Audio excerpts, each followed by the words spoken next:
Salam sejahtera Malaysia, Denyut Nadi, suara rakyat bergema di channel ini. Berita ini pasti mengejutkan seluruh Malaysia. Pasti mengejutkan Hadi Awang, Muhyiddin Yassin, Tuan Guru, Tuan Ibrahim, Tuan Man, dan Sanusi pasti terkejut juga. Dan pastinya seluruh rakyat Malaysia yang beragama Islam pasti sangat-sangat marah dengan berita terbaru ini. Polis mengesahkan menyiasat 4 kes penyelewengan duit zakat.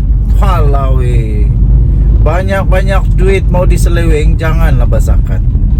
Banyak-banyak dosa mau dibuat, janganlah ambil zakat ni. Aduh, sudah dosa di atas dosa. Aduh, teruk.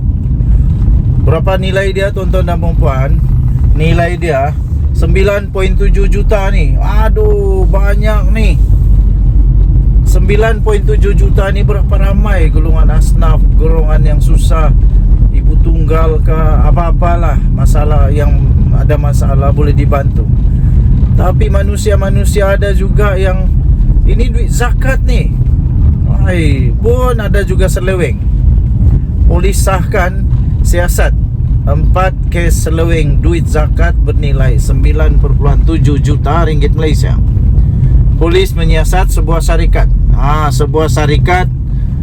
Sebuah syarikat yang dilantik sebagai ejen kutipan zakat oleh Majlis Agama Islam dan Adat Melayu Perak MAIPK selepas disyaki menyeleweng kutipan zakat sebanyak 9.62 juta ringgit Malaysia.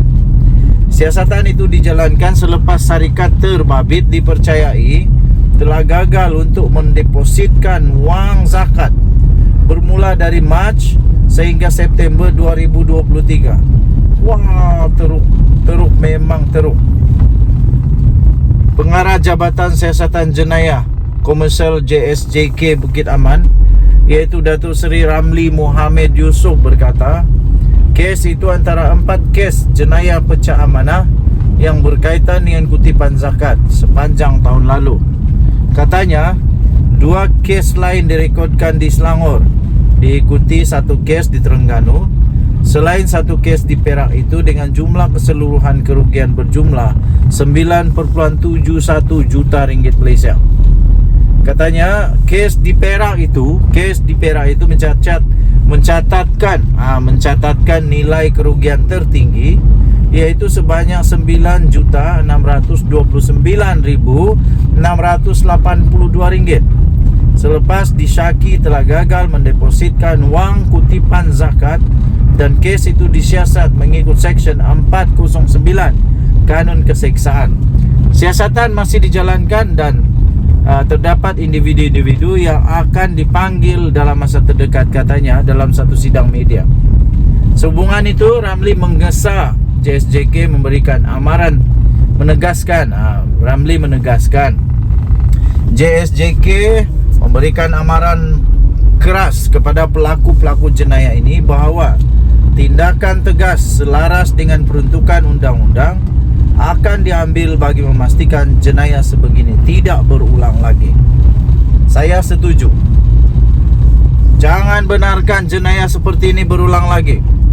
Kerana jelas beliau, kes sebegini amat mendukacitakan apabila wang zakat juga turut diseleweng oleh individu-individu yang diamanahkan untuk mengutip wang terbabit. Itulah saya kata, banyak-banyak wang yang mau dicuri, janganlah duit zakat. Aduh, banyak-banyak wang yang mau dicuri, berani juga manusia-manusia ni ambil duit zakat. Aduh, dah seleweng tu berdosa, duit zakat pula dihentam. Aduh, bayangkanlah betapa teruknya manusia-manusia yang memang suka seleweng wang ini. Harap-harap pihak-pihak PDRM dapat ambil tindakan serius, tegas, dan jangan berkompromi. Siapapun yang terlibat, tak kira lah pangkat tinggi ke, pangkat rendah kah, tak ada pangkat kah, kasih kena, supaya jangan ulang lagi, supaya manusia-manusia yang durjana di luar sana tu, yang ada pikiran mau seleweng lagi duit, tak kira lah duit apa, tambah-tambah lagi kalau duit zakat, berhenti dan bertobat sebelum ditangkap polis dan masuk neraka. Padan muka. Denyut Nadi Suara Rakyat bergema di channel ini. Jangan lupa tekan butang subscribe, like dan share. Malaysia kita punya, cintai Malaysia kita, jaga kita. Bye-bye.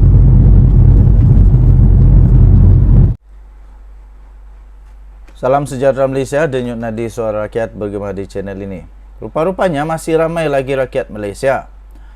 Rupa-rupanya ramai lagi rakyat Malaysia yang tidak tahu sebenarnya kenapa Daim Zainuddin dalam keadaan masalah besar sekarang ini. Kenapa kekayaan Daim Zainuddin sekarang ini disiasat oleh SPRM. Dan ramai lagi rakyat Malaysia sebenarnya, rupa-rupanya lebih daripada 50% rakyat Malaysia tidak tahu kenapa harta 60 tingkat Menara Ilham milik keluarga bekas Menteri Kewangan Tun Daim Zainuddin disita oleh SPRM.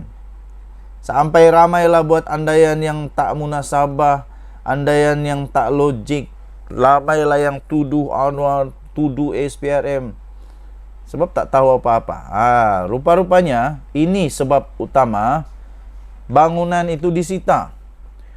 Dan notis penyitaan itu sebenarnya telah dibuat pada 18 Disember melalui satu ruang pemberitahuan sebuah portal berita yang ditandatangani oleh Timbalan Pendakwa Raya SPRM Ahmad Akram Garib. SOP-nya sudah betul. Lepas itu ditujukan kepada pendaftar hak milik, pejabat pengarah tanah dan galian wilayah persekutuan. Kenapa dia disita? Kerana ini berkaitan dengan satu siasatan yang sedang dilakukan oleh SPRM. Berkaitan dengan satu transaksi yang sangat luar biasa besar. Bayangkan pada tahun 1997 perkara ini berlaku. Nilai wang pada waktu itu berapa? Dan nilai wang pada waktu sekarang ini berapa? Bezanya. Bayangkan transaksi keuangan. Inilah yang berlaku pada tahun 1997. Berjumlah berapa? 2,3 bilion ringgit. 2,3 bilion ringgit. Ini bukan sedikit. Ini besar jumlahnya. Jadi, inilah yang sedang disiasat oleh SPRM berkaitan transaksi korporat, yaitu bernilai 2,3 bilion pada November tahun 1999 yang membabitkan Renung Berhad dan United Engineers Malaysia Berhad UEM. Ini merupakan dua entiti yang sebenarnya rupa-rupanya bila disiasat menurut laporan, dua entiti ini adalah bekas tonggak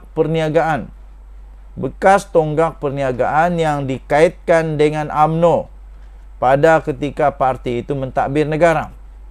Waktu itu siapa bos UMNO? Siasatan itu kesinambungan daripada pendedahan.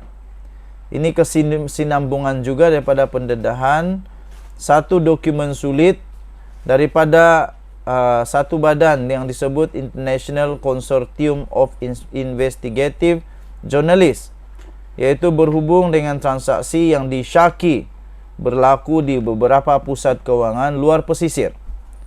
Jadi susulan daripada itu, SPRM pada bulan Jun yang lalu telah membekukan akaun bank berjumlah lebih 39 juta ringgit Malaysia.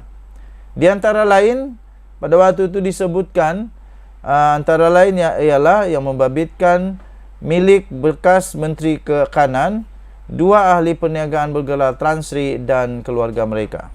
Denyut Nadi Suara Rakyat bergema di channel ini. Jangan lupa tekan butang subscribe, like dan share. Malaysia kita punya, cintai Malaysiaku, kita jaga kita. Bye-bye.